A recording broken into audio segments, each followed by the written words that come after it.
Okay, I don't know how this event started, but at some point it became so obvious we had to do this. In some ways because this is a homecoming for so many of us. Our two guests here today, like our frequent guests of our festival. We've had many great conversations about the films here, and so we really wanted to showcase their work as authors this time. So here's what's going to happen. I'm going to bring up our guests. We're going to have a conversation, and then we have hopefully some special guests in the audience we're going to bring up as well. All right. So without further ado, I'm going to bring up the authors of Rise: A Pop History of Asian America. I'm just going to read the bios in your book, which are actually totally insufficient bios, by the way. You need much more space than this. Okay, Phil Yu is the founder and editor of the popular Asian American news and culture blog Angry Asian Man, which has had a devoted following since 2001. His commentary has been featured and quoted in The Washington Post, New York Times, Wall Street Journal, NPR, and elsewhere. Phil, come on up. And also we have Philip Wang, who is the co-founder of the hugely influential production company Wong Fu Productions.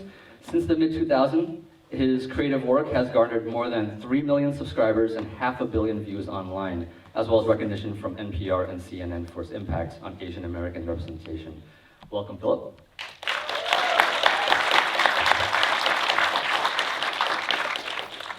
And of course, we should mention that there is a third author. No, this is just us. Yeah. We did it all by ourselves. Oh. Here's some mics for you. Thank you. Yeah, this is our chance to just cut out our third author just completely and rewrite the narrative. Yeah, all right. How are we gonna? I don't know why we think shuffling our chairs. This is how it works. Okay. Yeah. People in the backs, is it okay? Like I know it's like okay, you guys good? Great. Okay. If you can't see us, it turns into like a podcast. So just like listen. I know Jeff really wanted to be here.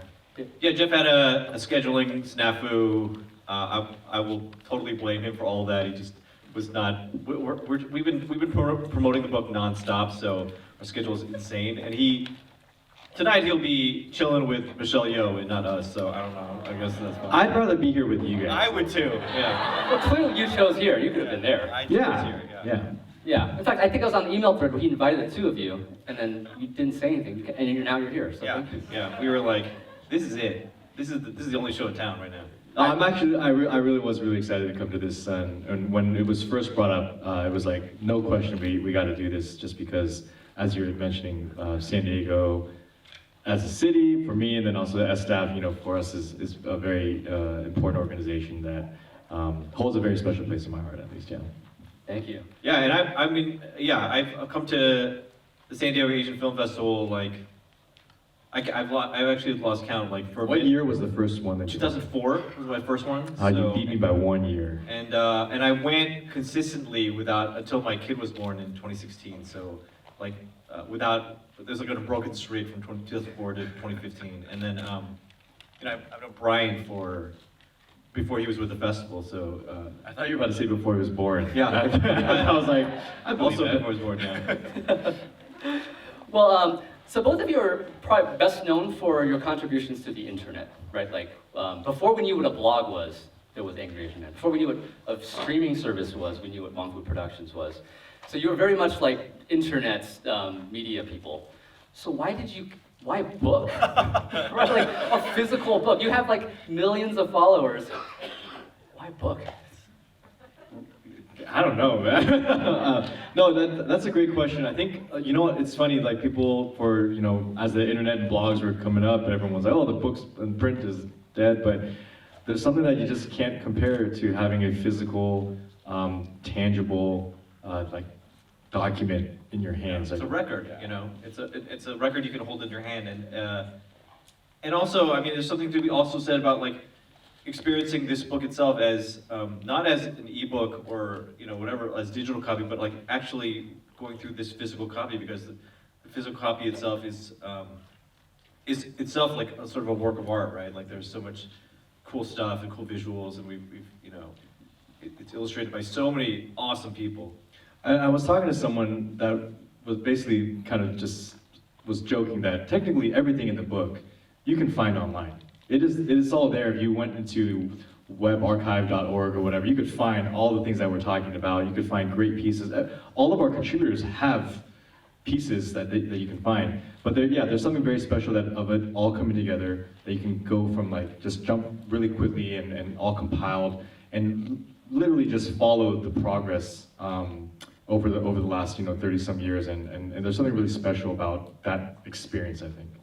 I mean, it's breathtaking, right? Like you turn on a page and you're like, oh, I forgot all about this. And you turn to the next page, this is a memory that I may have had, but I'm not sure if I had, but now someone's putting it on paper and it's real now. So let's tell you a little bit about what's in the book, because not everybody might know what's in the book.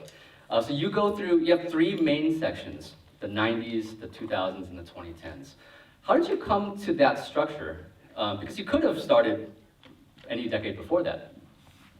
I think the focus on 80s, 90s, 90s, 2000s, and 2010s, those 30 years, I think that originally was the brainchild of Jeff Yang, and he definitely was kind of making the point that those 3 decades are kind of pivotal in the Asian American community's history and identity formation.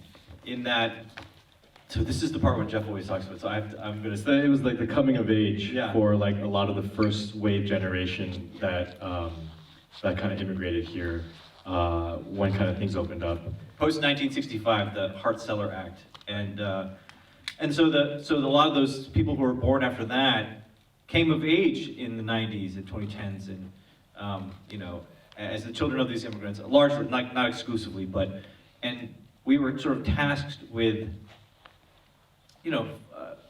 figuring out what Asian American meant. The term Asian American is a relatively new term in the history of our country. It's 50 years old, over 50 years old. We can trace its origins to 1968. Like, we could actually credit the people who came up with the term Asian American in Berkeley.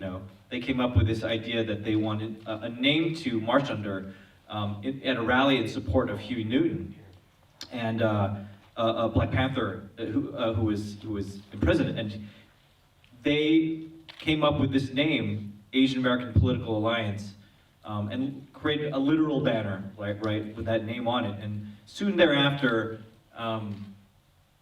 the term Asian American kind of just became adopted widespread, and kind of flattened and even stripped of its political, connotations, and just meant to be like a term for Asian America. And so got adopted widespread. And so we were, the generation subsequent, were supposed to kind of figure out, like, what does that actually mean, And so a large task of the book is actually tracing the things that kind of make up that bucket. And I remember also talking about it with Jeff too, before we even knew we were making a book, but just thinking about how a lot of times when you think of Asian American history or studies, if you're at like a course, it's like a lot of things that are very, very old, which absolutely needs to be taught and we need to know about. But there's a lot of more recent things that you don't realize has actually become history. When you're living it, when you're kind of still feeling like, oh, that was just 10 years ago, does that count as history? I think we wanted to do something that captured a little bit more than like the doom and gloom, but also celebrate, hey, we rose from all those terrible things, and this is what we're making of it, right? I think another inspiration too was the fact that Crazy Rich Asians came out in 2018. Wonderful film that literally really did change the game, change the landscape for a lot of us in Hollywood and entertainment media. But I remember when that movie came out, all the headlines saying, first film in 25 years with Asian leads. Oh, first film since Joy Luck Club 25 years ago, blah, blah, blah. And that always bothered me, those mainstream headlines, because it made it sound like we hadn't done anything in 25 years. It wasn't like Joy Luck Club happened, nothing, and then Crazy Rich Asians, right? We've been here. Literally, this festival has been here and showing those films for all that time. And it was almost like heartbreaking thinking about, oh my gosh, unless someone writes about it or captures it or talks about it, those 25 years are going to be forgotten. And I think a lot of times, especially in Asian American culture and in our community, like, yeah, we don't like to beat our chests, we don't like to, you know, point like the spotlight at ourselves. But the point of this book was to say, hey, actually, no, if even we don't talk about it, capture it, then yeah, like no one else is going to do it for us. So that was another big reason why we took on this project of specifically these last 30 years. And specifically, you're not talking about I mean, there are some pivotal historical moments in the book, like 9/11 is really important in this book. Right. But you're really focused on popular culture, right? Like, Phil, you mentioned that, like, in 1968, they're talking about Asian America as a political term. But you're saying Asian America is also a cultural term.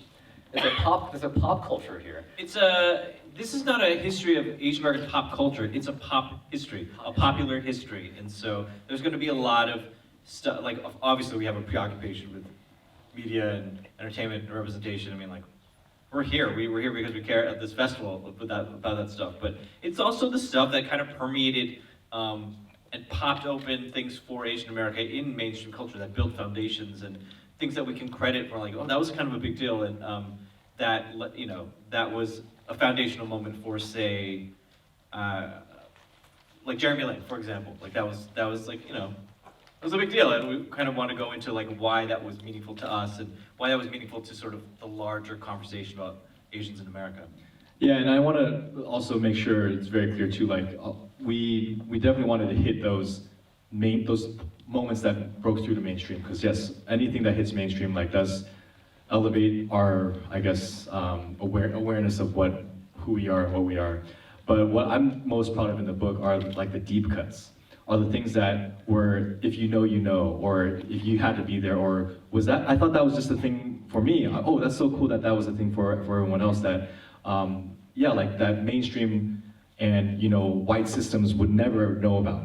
Like that was literally for us, that we unknowingly were building our own specifically Asian American culture through, you know, AOL Instant Messenger, and through the tuner culture, and through Asian Avenue, and through a whole bunch of different things that, yeah, like that was just kind of for us. And like I was saying before, if no one had talked about it, it would just be like a thing that you would just remember. Oh yeah, remember there was that thing. And I'm something lost in a dead website somewhere. Yeah, exactly, you know? right. Yeah, so I'm really glad that we focused a lot of the book actually on the less mainstream things too. I mean, I think the pieces you wrote especially do that, right? You write about like party culture, car culture. I wrote some very substantial, hard-hitting pieces too, okay? No, those are the ones that are probably harder to find online. Like, there's no Wikipedia for that. I have to credit Phil with a lot of that stuff. I mean, like, the book is roughly organized by, like, chronologically and by division of labor. Is like, well, the division of labor went across all 3 decades, but it's loosely, you know, Jeff took on the 90s, I was the 2000s, and Phil was the 2010s. But in a lot of conversations about like what's going to get in the book, what are we going to talk about, there was a lot of things where the dynamic was like 2 of us explaining to the third, no, this is a big deal, you know, whether it was like me and Philip trying to explain to Jeff, or convincing other, or Philip coming to us and being like, no, we need to talk about like this thing, you old guys. And we're like, okay. Like, well, I think that was the beauty of the fact that it was like there was a range of ages and in some sense generations, right? Where yeah, maybe they leaned on me a little bit to say, hey guys, we really have to talk about Asians in the rave scene or in esports or whatever. Even though I'm not particularly, I just know that this is the thing that's happening. Let's not erase, because that would be that's the whole point of the book, to find the things that our community is doing that no one knows about. So if we've missed it, then that'd be bad. But then at the same time, to their immense credit, and like this is why like I'm so honored to have been part of this book, is like in the 90s and 80s, I was a kid. I didn't know what was happening in the political landscape or even really the media landscape. Like, I didn't know how problematic some things were, because as a kid, I was just happy to see anything, right? Like, it's funny, you know, plug for Phil, you're in this new Netflix documentary, White Hot, Hot White. White Hot. And it was about the Abercrombie shirt that you wrote about in your essay too. And I remember actually as a teenager, I knew that it was like, oh, that's probably not cool, but I was so starved for any type of representation that I was like, oh, but we're on a t-shirt in Abercrombie.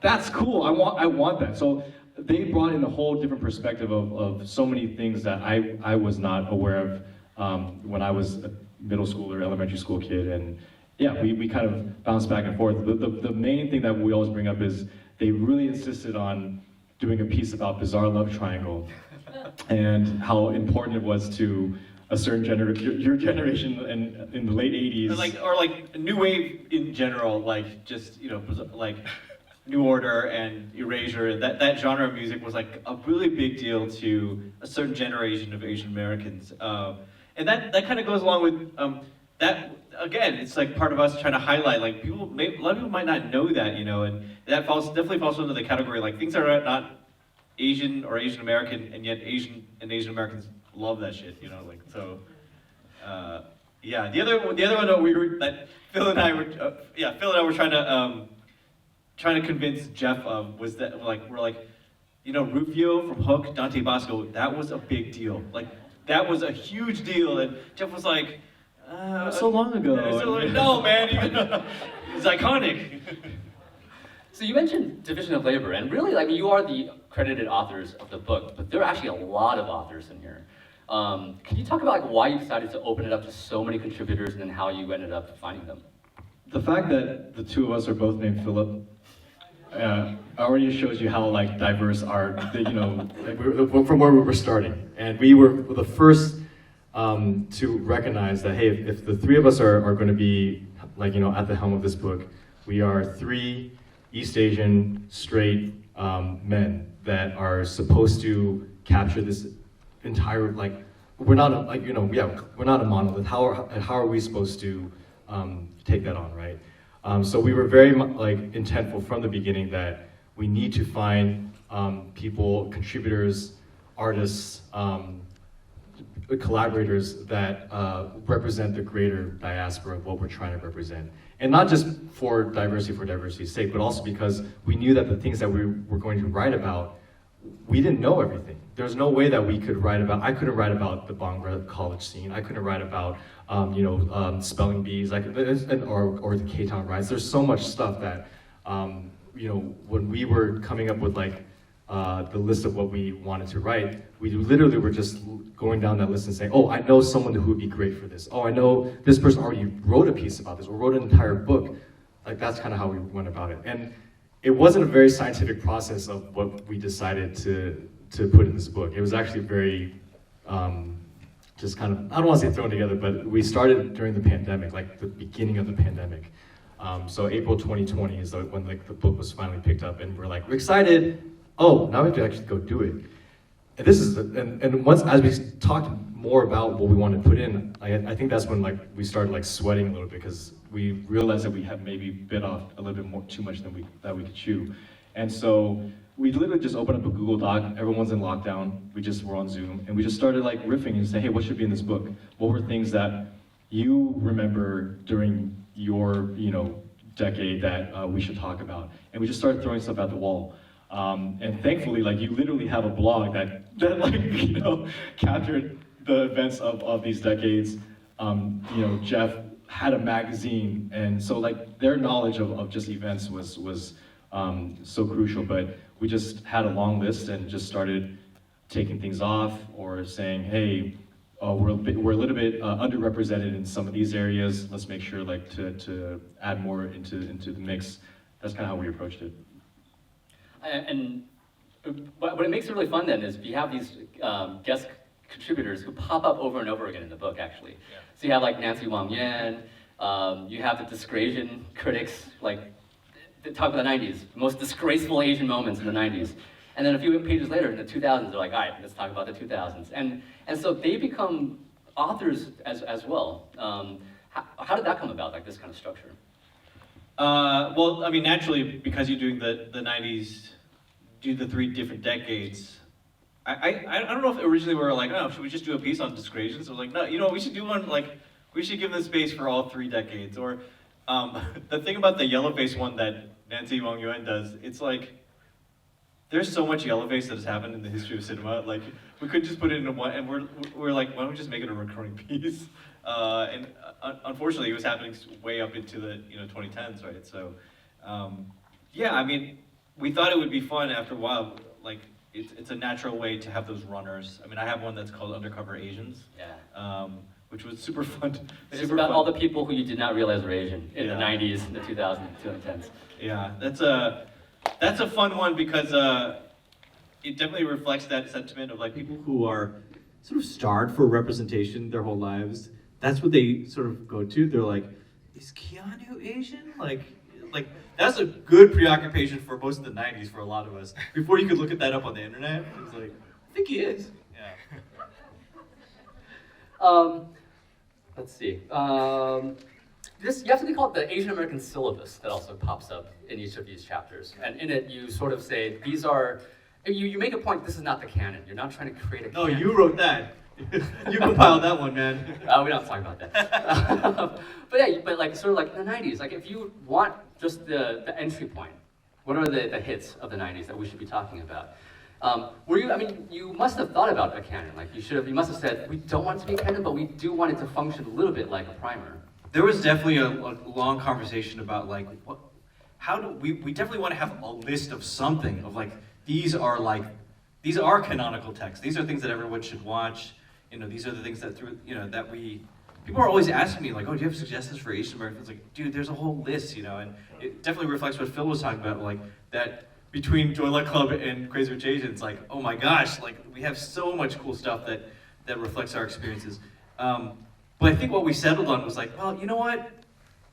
I think everyone should see 16 Candles. Like it's, you know, I would never hold it up as like it's the worst actually, you know, but like people should know, like everyone always talks about Long Duck Dong, always references that, like we should include that in something that is included as something essential to understanding our space. And Jeff was 16 when 16 Candles came out. So that's like a focal point of like, you know, a lot of like Asian male angst, right? Like, so we kind of settled on this thing like, it's not the best stuff, but it's the most, it's a list of stuff that kind of captures the experience of being Asian American and the things that we talked about and we hated or loved, but like you should know about it, you know? Yeah, I think like we definitely wanted to avoid like we are the gatekeepers, and these are the best things that you should watch. This is really just like from our observation. Here's what we think would be a good, you know, base for you to understand what was going on in these decades. There was a lot of just difficult conversations we had in starting and throughout the book, just because we knew that we didn't want to come off as gatekeepers. We didn't want to come off as even like the experts. We even put it like on the cover, you know, incomplete, you know, because we know that there's going to be blind spots to what we're doing. We also knew that we weren't going to have, is it incomplete? I already forgot. In progress. In progress. Yes, I know my book. And so like that was something that was really honestly terrifying for me too, because this is my first time entering like the publishing space at all. So I didn't want people judging like, oh, who do you think you are, coming into this new industry and telling us like what is good and what's not, right? So I was very self-conscious of that. So we're constantly checking ourselves and preparing ourselves for, you know, people saying, oh, you missed this, and We knew. And just knew. but what's crazy is that as big as the book is, like it was going to be like even thicker. Like we had to like take pieces out. It actually started off small, and then we had to go. Thank you to our publishers for letting us like add pages, because we wanted to put more and more in. And even after we delivered it, we had moments of like, oh shoot, I can't believe we didn't get that in, or I can't believe we didn't talk to this person. We're gonna hear about that in a year, and we did, you know. And so yeah, we just had like a lot of those like moments where the responsibility was like almost like too much. But I mean that was what we set out to do, I guess. Writing a book is hard. Right, It's right. hard to get these contributors. I mean, are there any contributors that you still like pinch yourself of like, I cannot believe we got them? Because you have some big people in here. I need to actually like flip, because I feel like there's so much that I kind of have like it's all like mashing together. We got like Sandra Oh was a big one. Sandra She Oh. was so generous with the time. We talked to her.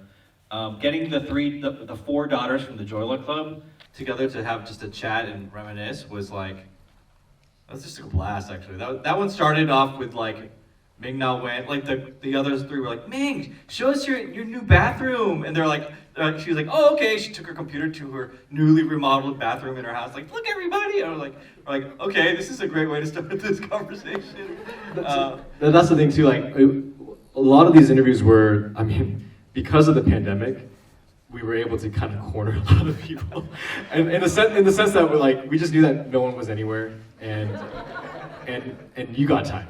So sit down with us. I think the hardest thing for us was actually like, kind of not convincing, but like describing like what we were trying to do, and so that they knew like what this interview was for.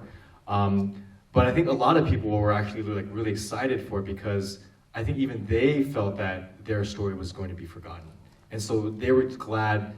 There's multiple people that said, hey, I'm so glad you guys are doing this, and we wouldn't want anyone else to be doing this project because I feel like it's in good hands. You guys are going to do this responsibly.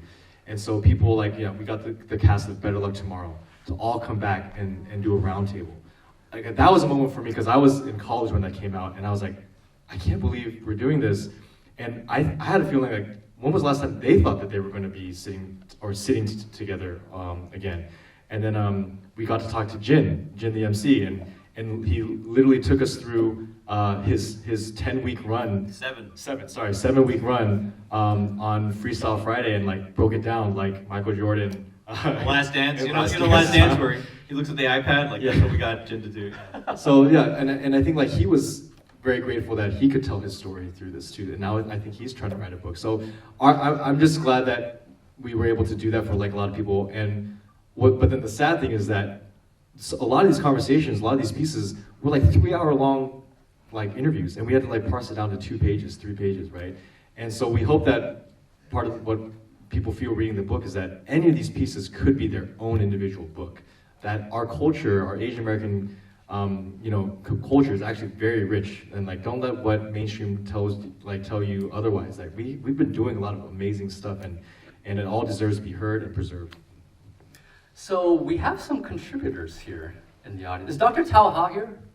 Did you make it? Okay, I don't think she made it. We hadn't seen her before. Well, luckily we do have Linda Chung. You want to come on up? Hi, Linda. We have a chair. I also read the bio that is provided for Linda in the book. Bio? You wrote a bio. Oh. Yeah, it says you are a visual development artist for animation and you've worked on shows such as Hulu's Solar Opposites and DreamWorks Kipo. Yeah. I'm saying it to you as if you didn't know. Okay. I'm like, oh yeah, I did write that. I remember. We don't have an extra mic, so we have Yeah, we'll share. Yeah. Sure, but so I want to mention that this book isn't just text. In fact, it is like, to me, what makes it breathtaking is like the flood of images that comes over you. So to set Linda up, maybe like if either of you could say something about like why was it so important for you to bring in illustrators? Yeah, we definitely did not want it to be just straight up text after text. Like, we knew that it would be from the we pitched it as a book that would have heavy illustrations, like infographics, like graphs, and just graphic essays. Like, that was definitely the kind of book we wanted to do.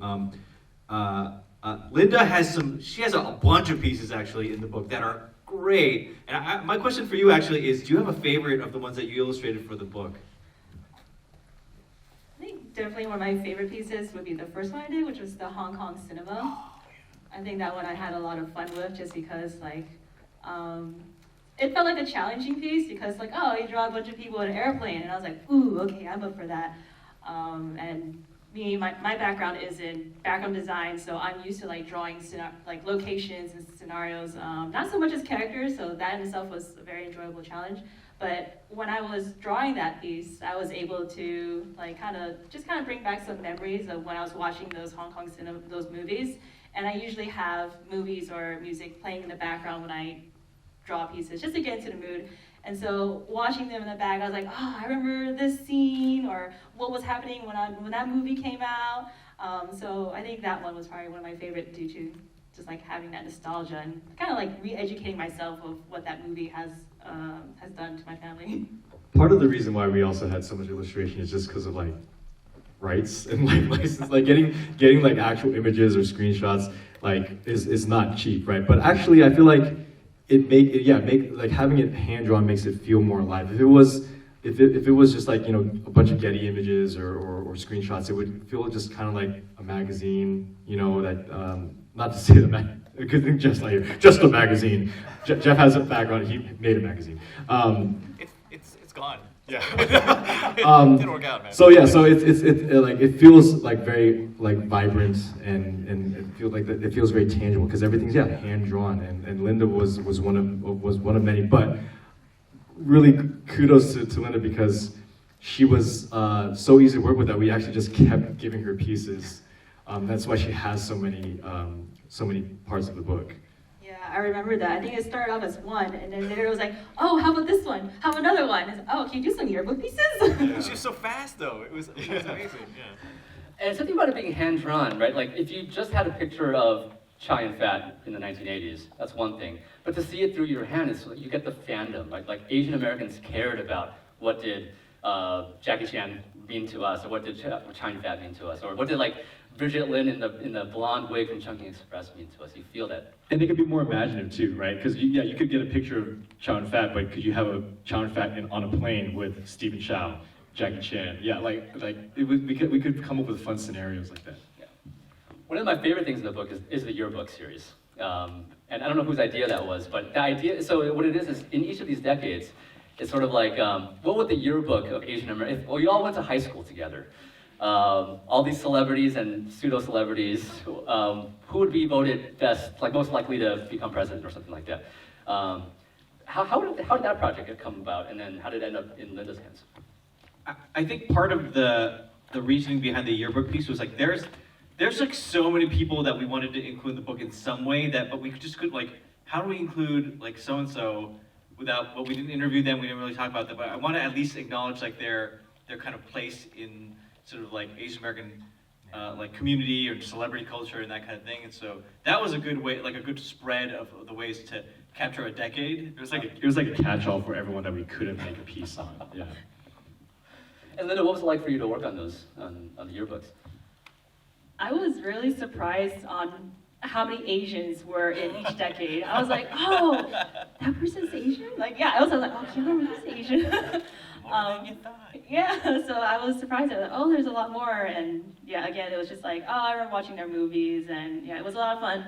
Like I said, it's like making fan art for these celebrities that I grew up with, so that was a lot of fun to do. Anybody in particular that was fun to draw? I can't think of any on the top of my head, but I think the topic I really like to draw was like, who's the prom king and prom queen? Because, you know, in high school, that was always like the hot topic, so it was interesting to see who you guys thought were like the king and queens of that decade. I'm just imagining the turning red scene of you drawing everyone and then drawing a bicep and abs and your pupils dilating. Sorry, you have to watch Turning Red if you don't understand the reference. I finally saw that movie and I was like, I feel so seen right now. Like, I literally, at some point in my life, I did go under the bed and was like, ooh, fan art. That was me.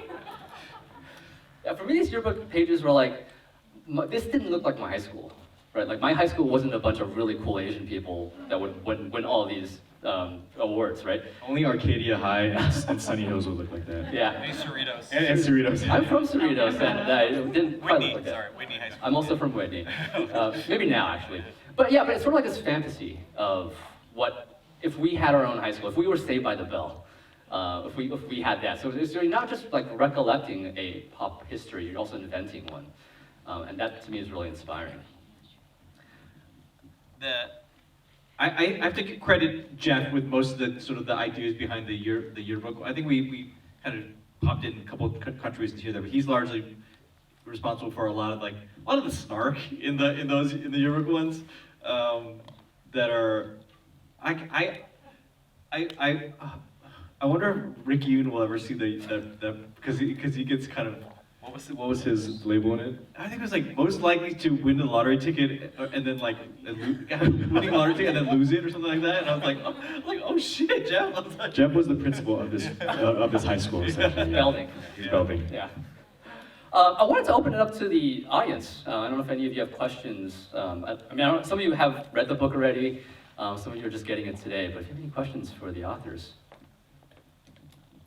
And we'll start slow. Yeah, here. Yeah. I was just wondering, are you guys first generation or second or third? Where are you guys?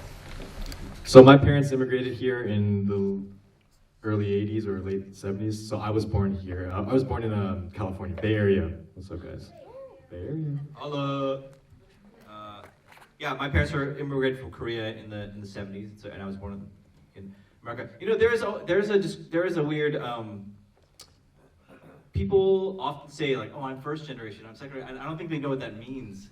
Well, I think there's a split of like where people define that. Yeah. That's what I'm saying. Yeah. So sociologists would call myself a second generation American. My parents, the immigrants, being the first. Otherwise, what are they? You know. So that I often hear that in come up, and I want to, but it's a little. It's not always a clean sort of. I grew up thinking that I was the first generation because I was the first generation to be born here. But then I guess like it's like by American, then I guess I'm like the second one because my parents became American. Man, these are things that I wish we didn't have to think about. Newsflash: immigrants are American. Linda, I don't know if you want to ask this.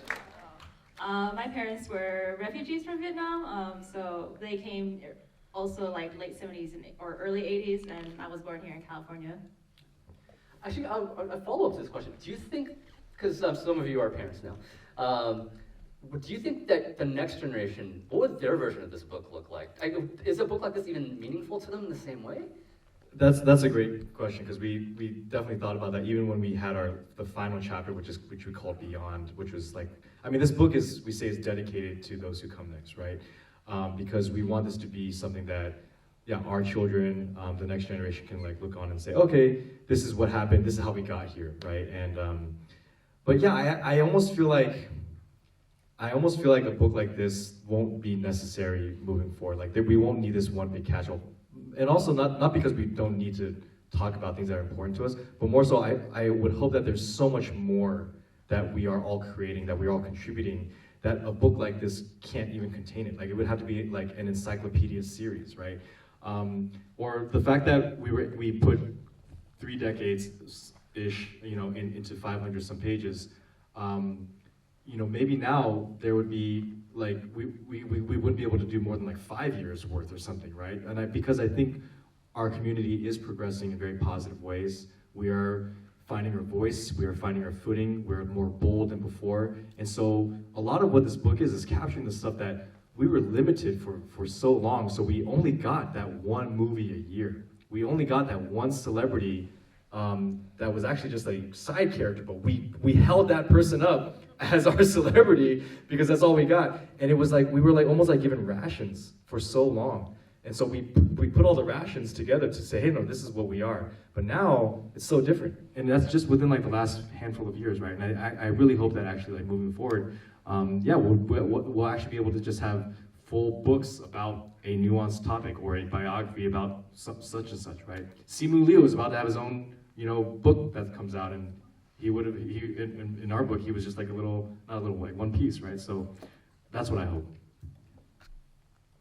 Other questions? Let's go here.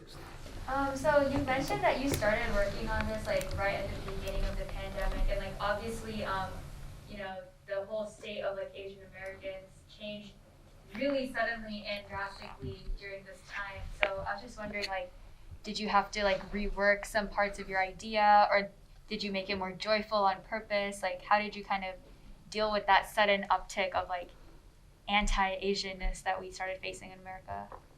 Fantastic question, because we definitely did have to adjust.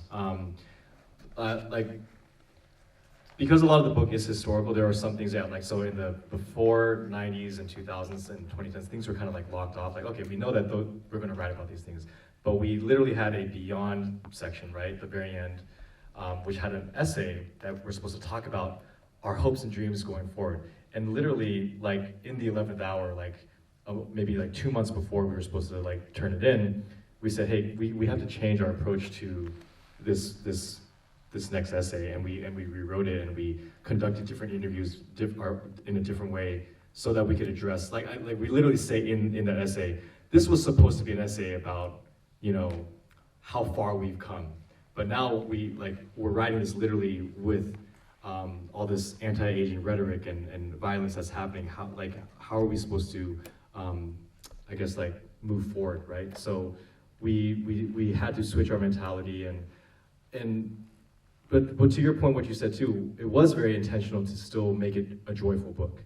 And I remember when, just the book came out just like a month ago or so, people were, it's not like the violence has stopped since, a year ago. It's like, in some ways it's gotten worse, right? But I think what our community needs is to also celebrate the wins. Like it's important for us to keep fighting and shining light on the problems and what needs to change, but let's not forget that, hey, there are a lot of great things that we're doing and that we've done, and that should hopefully inspire and empower us to keep pushing forward. It's also, it's not as though the violence recently, it started. It's not like it started recently.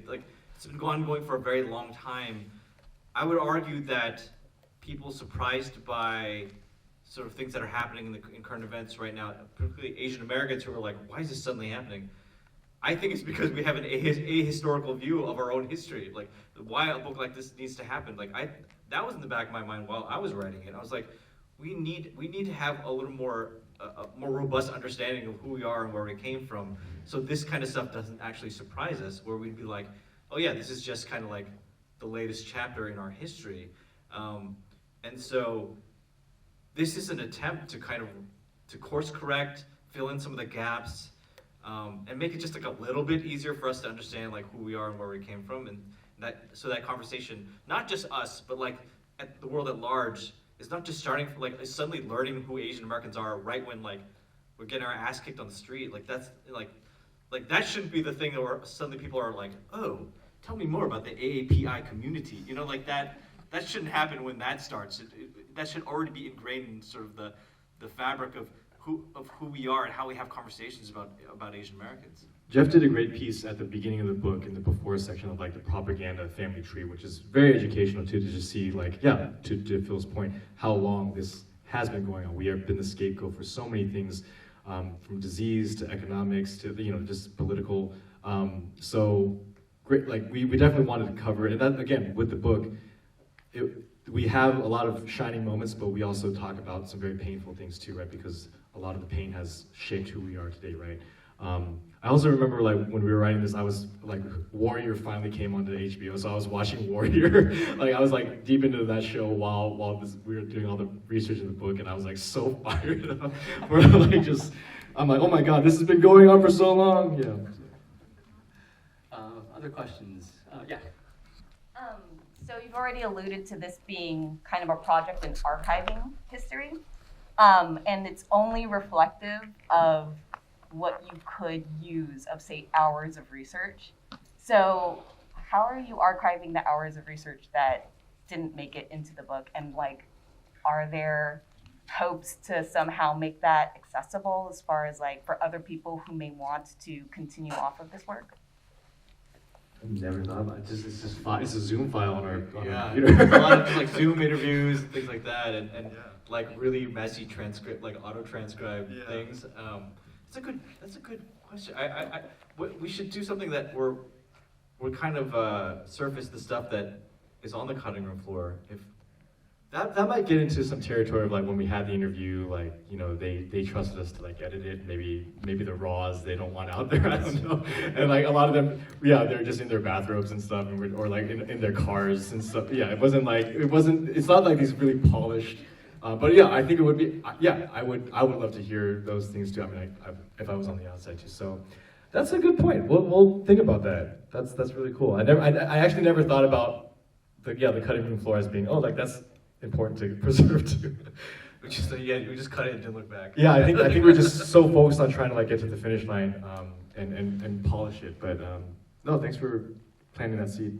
I would pay for that. Like, I would pay for the 3-hour interview. Well, guys, we're launching Rise Plus just tomorrow. It's just $1.99. Yeah, right here. So on the same kind of question there, I recently listened to Sophia Chang's book. I know you're promoting a book. You just wrote a book. Are you planning on doing an audiobook and hearing like the richness of like those interviews as people are kind of talking through it? So there is an audiobook, but not in the way that you're thinking, where we could use the audio from those, because the Zoom calls were like, we definitely edited to be whatever's in text. But there is an audiobook, and it is like we had like voice actors or people reading it. We read a few of our own pieces. Yeah, we read our own pieces, and then but then we have like, I think there's like 6 narrators, right? Like who are reading the pieces, including like in the voice of people that we interviewed. Some of them read the voice of us during the syllabus. Yeah, I met someone that was like, "Hey, I was you," and I was like, "Yeah."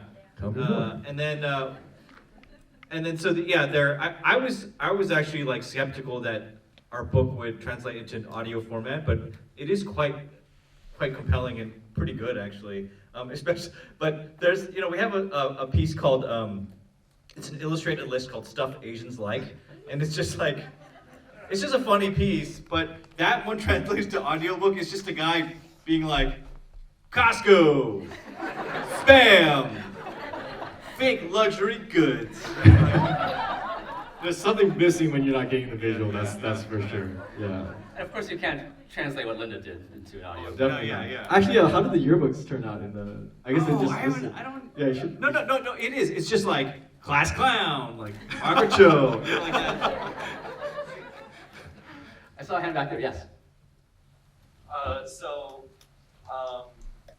Through Wong Fu, I discovered a couple other channels. One of them is Reanime. They did a video a couple years ago where they took a character, Batman Beyond, and they made him Asian, which I found really cool. I believe Terry McGinnis is half Asian, but go on. Yes. I always thought that, Yes.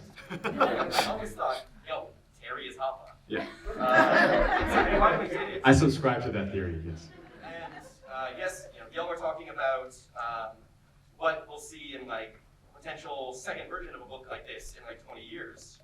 Are there characters that any of y'all hope to see cast in that way in the future, where maybe they were Asian presenting to us growing up, or maybe they were never Asian at all, but have them be recast as Asian or confirmed as Asian? Are there characters that y'all would be excited to see that happen for? I mean, you probably took my answer. Like Batman needs to go to Batman Beyond at some point. And yeah, that'd be amazing if Terry McGinnis was Hapa. Not a recasting, but I've been saying this, and I'm so glad that he's finally come back in the spotlight. Short Round needs to be make a comeback, like as an adult, or him being the Sean Connery, passing it down to a new Asian kid, and now he's back. Oh my God, how was Ke Huy Quan. Yeah, Ke Huy Quan, because of Everything Everywhere All at Once, and so I would love to see that happen in my lifetime. Can I just say, like, I don't know if y'all have seen Everything Everywhere All at Once, but that movie, like, I got to interview Ke Huy Quan, and somebody like that's much of the narrative around that movie is about. The press around that is about his comeback. But I told him, like, for guys like me who idolized his characters when we were kids, he never went away. Like, we were just waiting for this moment, like, all this time. Like, we're just like, we knew it's gonna happen. And then he's back. It's so triumphant in that movie, Do you have any other characters you want to see? Oh man, I don't know. Linda, do you have any? I never really thought about Never that. thought about that. I'm gonna think about it. I'll find you later. Yeah, we can talk Batman Beyond. You got time for a couple more questions? Yeah, right here. I feel that I have seen a lot of great, unique, original stories that are being told by Asian Americans, especially in the documentary area. So I want to hear your thoughts on what do you expect to see in the coming years in the Asian cinema, both in narrative films and documentaries. Stories are unique. Personally, I think like we're just starting, and we after being sort of like locked out for so long, and that Asian Americans didn't get to go through their sort of like basic stages of like dumb action movies and rom-coms and all the ones that that Reese Witherspoon started in like the early 2000s. Like, Asian Americans didn't get to go through that, so like we still need to have our versions of those things, and I hope they're allowed to be like awful, actually. You know what I mean? Like that they're allowed to be mediocre and fit. They don't have to be like as you know, as everyone, you know, like Crazy Rich Asians carrying the weight of the future of Asian American cinema on their shoulders. Like that shouldn't have to happen every time an Asian thing comes out. Like they should be allowed to be really bad and then fail. At least they took a chance, and then the next thing comes up, and then like it's just, and they get to be their own entity, not just like, oh, here's the next Asian thing, you know. Things should be allowed to just be mediocre.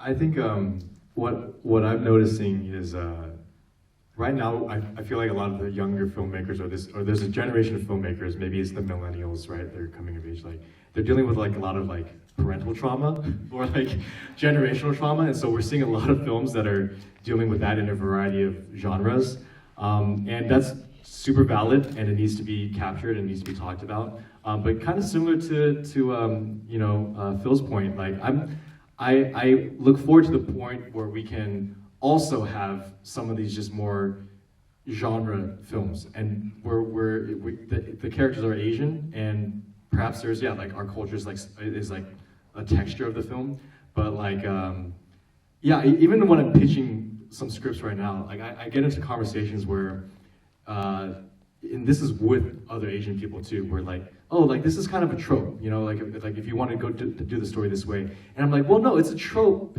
from like Reese Witherspoon or from like a bunch of like white movies.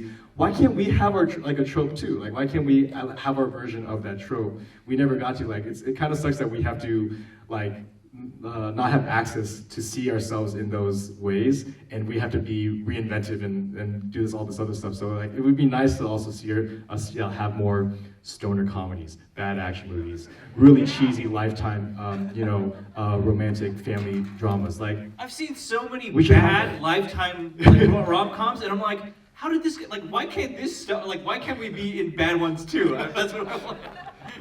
So we're basically saying, like, yeah, like, I can't wait for us to suck more, because that means, you know what that means? Honestly, it means that we don't have a fear of losing opportunity, that there's so much business that we are not always being scrutinized of having to be the best, that, hey, yeah, it's your whole thing of, like, the rep sweats, like, what like, is our representation going to